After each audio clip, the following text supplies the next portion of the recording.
بسم الله الرحمن الرحيم. الحمد لله العزيز الحميد ناصر الدين بأهل السنة دعاة التوحيد، وأشهد أن لا إله إلا الله وحده لا شريك له، معز من أطاعه واتبع هداه، ومذل من خالف أمره وعصاه. وأشهد أن حبيبنا وقدوتنا ومعلمنا محمدا عبده المجتبى ورسوله المرتضى ونبيه المصطفى، صلى الله وسلم وبارك عليه وعلى آله وصحبه ومن اهتدى وسلم تسليما كثيرا. أيها المؤمنون عباد الله، فأوصيكم ونفسي بتقوى الله سبحانه، فاتقوا الله حق التقوى وراقبوه في السر والنجوى، واعلموا أن أجسادنا على النار لا تقوى. يقول الحق تبارك وتعالى: يا أيها الذين آمنوا اتقوا الله حق تقاته ولا تموتن إلا وأنتم مسلمون، وليخشى الذين لو تركوا من خلفهم ذرية ضعافا خافوا عليهم فليتقوا الله وليقولوا قولا سديدا. أما بعد، فإن أصدق الحديث كلام الله، وخير الهدي هدي محمد عليه الصلاة والسلام، وشر الأمور محدثاتها، وكل محدثة بدعة، وكل بدعة ضلالة، وكل ضلالة في النار. أعاذنا الله وإياكم والمسلمين من النار. ثم رزق الله سبحانه وتعالى أتاتوا غازي الزاو ومبابلم إبنجر بدكم بك محمد صلى الله عليه وآله وسلم نكبر زنم ويأكتو واجتبع الله تبارك وتعالى وبنينبوكم متيا، فبتقوى الله عز وجل كل حبل يقوى. بولي مكتع الله سبحانه وتعالى إنسون جيبيجين دكوير أنتي إبا يامان نقمو. ومن يتق الله يجعل له مخرجا ويرزقه من حيث لا يحتسب، ومن يتق الله يكفر عنه سيئاته ويعظم له أجره. ونسأله سبحانه أن يرزقنا التقى في السر والعلن وفي الغيب والشهادة. ثم يقول الله سبحانه وتعالى: أتوي وكمتيه مبيرز بارك الله فيكم وجزاكم الله خيرا. أبيتي وفحياكم الله وبياكم وحفظكم الله ورعاكم. سواء الله سبحانه وتعالى أبكم إبان قالوا ثم سبع الله جل وعلا أتميرزي كو التوحيد والسنة، كو التوحيد نقول زنبك عليه الصلاة والسلام: من مات على الإسلام والسنة الله قابلا بودنا بفيركو فقد مات على الخير كله. أبا في الدكبرين جبنه، كما قال الإمام مالك رحمه الله تعالى رحمة الإبرار. أبيتي وبارك الله فيكم وجزاكم الله خيرا. ففي هذه المقدمة الرقيقة الخفيفة منيانجل يفين بإذنه تبارك وتعالى، فبين أيديكم رسالة قيمة رقيقة، ولو رسالة وباه اشتبوا بإذنه تبارك وتعالى تنجا قد أكبر أنت يعني تشغن الوام فينا بعونه تبارك وتعالى، حتى نقول وكتوسانغا ونانغي ويغامبي ونسأل بعضنا بعضا نتويبوزا في النوكتي وفي،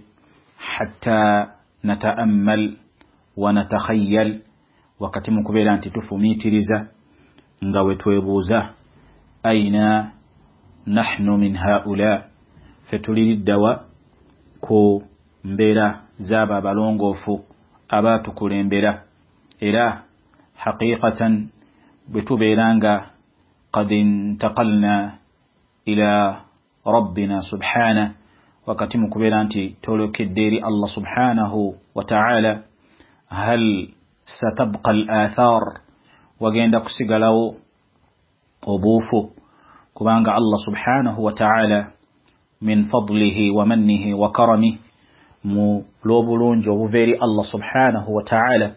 bwabera yagaliza omuddu kwe kubeera nti Allah jalla wa ala amuwangaza nabeera nti omuddu oyo wakati mu kubeera nti amuwangazizza abeera nga anfa'a linnas aw lil'ibad abeera wa mugaso eri abaddu ng'era mu kuvaawo kwe abeera nga alekawo omukululo oba wasigalawo obuufu bw'omuddu oyo abantu ne babeera nga haqiqatan yuthni alayhi bilkhair babeera nti bamwogerako obulungi kama qaala rabbuna subhanahu wa ta'ala nga Allah jalla wa ala bwe yagamba nti inna nahnu nuhyi almauta fe tuvunaanyizibwa mu kubeera nti tuli bakuddiza obulamu abo be twabeera nti tujjulula oba tutta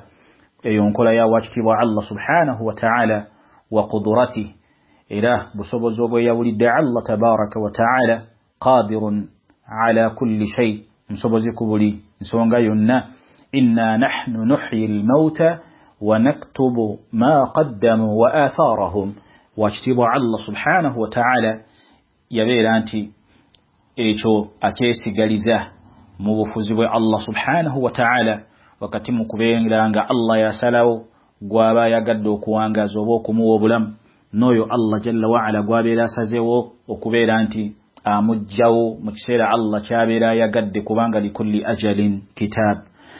wabula Allah subhanahu wa ta'ala mu bitonde bye yatonda abeera nti innaktubu ma qaddamu wa atharahum Allah jalla wa ala yabiwandiikako bye bikulembeza na biki bye bigenda okubeera nti bisembayo oba okubeera nti Allah jalla wa ala abiwandiikako ebyo ebibeera nti bijja kubeera nti embeera ezibeera zoogerebwa ku ebyo ebitonde Allah subhanahu wa ta'ala byabeera yatonda ne wakati mu kubeera nti n'ebibeera nti Allah jalla wa ala abijjuludde ebitonde oba abaddu nga Allah abajjuludde waliwo ababeera nti mwana wattu yudhkaru bilkhair boogerebwako obulungi newabeerawo ababeera nti yudhkaru bisso babeera nti boogerebwako embeera ezitali nnungi wal'iyadhu billah wa nasalu llaha assalamata wal'afiya فإذن يا عباد الله فهذه الرسالة رسالة يفينو تحت عنوان إينا ومتوقو قامبانتي الأربعون الأثرية في ثناء السلف الصالح بعضهم على بعض الأربعون الأثرية في ثناء السلف الصالح بعضهم على بعض وهذه الرسالة ألفها العلامة الشيخ عبد الرحمن ابن نايف ابن مطر الأسلمي الشمري غفر الله له ولوالديه رسالة يبيرانجي وانديك ومقدوة في الشيخ عبد الرحمن ابن نايف ابن مطر الأسلمي الشمري وبقى بالشيخ عبد الرحمن الشمري غفر الله له ورحمه الله تعالى يبيرانجا رسالة أجوانديك شيخ وفي أويو ومرونج بارك الله فيكم رسالة قيمة رقيقة رقراقة رسالة نيوفو وكبير أنتي نيوفو مبومو وكمل وفي هذه الرسالة من رسالين فقد ألف الشيخ عبد الرحمن الشمري رحمه الله تعالى شيخ يبيرانجا أجوانديك رسالين أوانديك kubimu kwebyo ebigambo mwana wattu ebiweera ddala 40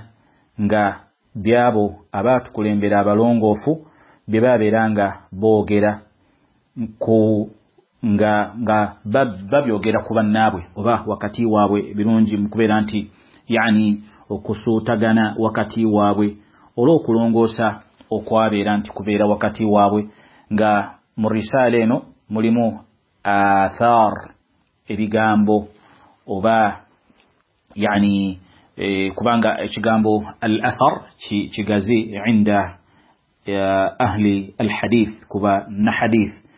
wabula tusobola okubeera nti tubiyita ebigambo bi'aunihi tabaraka wa ta'ala oba netukirekayo ku mbeera nti athar eziwera ddala amakumi ana ezabeera nti zajja okuva eri abasalaf abatukulembera abalongoofu mu kubeera nti embeera ezo bazoogera wakati waabwe oba ku bannaabwe mu mbeera ey'okubeera nti athar ezo zajjira mu kusuuta bannaabwe makulu nga beeyogerako obulungi nga mu athar oba ebigambo ebyo amakumi ana ebyaba salafa abatukulembera ebyajjira mu kusuuta bannaabwe ojja sangamu ebyabasahaba ba'dhuhum ba'dha wakati waabwe وهكذا والتابعين يعني بخلاصة فالآثار وردت زجانغا زا السلف الصالح رحمهم الله تعالى رحمة واسعة. والمقصود بالسلف الصالح بتوغيرك بسلف أبا تكولين بلا بيبو هم خيرة الخلق بعد رسول الله بيبو أبا بيرانتي مسوكرا مدلة أبا بيرانتي بوانغلا نمبك عليه الصلاة والسلام وبا جوينزو قامت القرون الثلاثة المفضلة إبياسا إبساتو ريمي إجيميرون ديساتو إجاجلمو أبرونجي ngera abo abaddu abafaanaganako we batyo qad zakkahum Allah subhanahu wa ta'ala Allah jalla wa ala yabeeranga abasukkulumya kubajja oluvanyuma lwabwe radiyallahu anhum wa radu an ati Allah subhanahu wa ta'ala nabeera nti yabasiima era nabo ne babeera basiima eri Allah tabaraka wa ta'ala wa haula yasduqu alayhim قول الله جل وعلا bigambo by'owekitiibwa Allah subhanahu wa ta'ala bibeeranga bibateereddemu butereevu nga Allah jalla wa ala bwe yagamba was-saabiquuna al-awwaluuna mina al-muhaajiriina wal-ansaari والذين اتبعوهم بإحسان رضي الله عنهم ورضوا عنه وأعد لهم جنات تجري تحتها الأنهار خالدين فيها أبدا ذلك الفوز العظيم. نابو أبابي رانتي بكوليمبرا موابو أباسنغوكا نابو أباسنغيبوا إمدينة وهم الأنصار نابولي ونابا بقبيرا قبولونجي رضي الله عنهم ورضوا عنه بابي رانتي الله سبحانه وتعالى يا بسيمة نبوني بابيرا بسيميري الله إلى الله جل وعلا يبتقي كلا الجنة. وقوله جل في علا آية واجتبع الله سبحانه وتعالى يقام بانتي فإن آمنوا بمثل ما آمنتم به فقد اهتدوا بمنكرزا نقابا بكولين بلا يبكرزا الله سبحانه وتعالى مشمانير الدلانتي مقيندا كبيرانتي نولي كبولونغامو بنيني. وهكذا نآية في سورة النساء قال الله سبحانه وتعالى لقى بصحابة نابا لونغو فابات كولين بلا بلونجي وابوي بناب أبابا قبيلة كبلونجي الله جل وعلا يقام بانتي ومن يشاقق الرسول من بعد ما تبين له الهدى ويتبع غير سبيل المؤمنين نوله ما تولى ونصله جهنم وساءت مصيرا. وإنا أذكم كلا ينبك عليه الصلاة والسلام نابا بكرزا بيالين أبو نابرانتي أقبير كبير تالي إليا بكرزا فلونغو فابات كلين الله سبحانه وتعالى أجينا كبيرا متيكا جهنم. وهكذا فالنبي صلى الله عليه وسلم قال وبكى عليه الصلاة والسلام بيالي أتنين نلا نوكتلغا وبلونجي وابو أبلونغو فابات كليمبرا وبكى عليه الصلاة والسلام يقام محديث خير الناس قرني ثم الذين يلونهم ثم الذين يلونهم أبانتو أبسنغو بلونجي mubantu Allah tabaraka ta'ala beyatonda bebo abazolu vanyuma lwange nabo ababadira umbaka ali salatu wassalam wa hadith izwira يلقى انتي طوبى لمن رآني وآمن بي وطوبى لمن رأى من رآني بيسيمي أبو النابا وانقدنا نباند بكو نبيسيمي للدل أبو أبالا بيكو أبا باند بيكو. فكل هذه الأدلة وبجوري زوبو ونا ببيرانتي بجايو ensonga n'okulaga obulungi obw'ebitonde ebyo n'okulaga enkizo eya as-salaf as-salih abalongoofu abaatukulembera ng'era fa wajibuna tija haula ekitukakatako kwe kubeera nti yambaghi likulli wahidin minna kigwanidde ggwe nange okubeera nti ofaayo okutambulira mu buufu obw'abo abaatukulembera abalongoofu. barakallahu fikum وجزاكم الله خيرا. ولهذا نبويتو نلابينغا وبولياو وبويتافو ويبولي مكوبيرا انتي يعني باختصار نويتوبا انتي تتغازي زنيو آثار ايزو وبولياو تسبولو كوبيرا انتي تزجامو ابيو كويغا نوكوبيرا انتي تغنيروامو حتى نتبعهم نتوبيرا انتي تغوبيرا abadduabo وبولياو كالي n'okwegomba okubeera mu mbeera zaabwe mu buufu bwabwe. barakallahu fikum wa jazakumullahu khairan. wa insha Allah subhanahu wa ta'ala tugenda kubeera nga risaala eyo tugitambulirako eya mukadde waffe Sheikh Abdurrahmani ibn Naif ibn Matari al-Aslami ash-Shamri rahimahullahu ta'ala yina omutoogo gamba nti al-arba'un al-athariyya في ثناء السلف الصالح بعضهم على بعض. وإن شاء الله تبارك وتعالى. بارك الله فيكم وجزاكم الله خيرا. وفق الله الجميع لما يحبه ويرضى. إلهنا والحمد لله.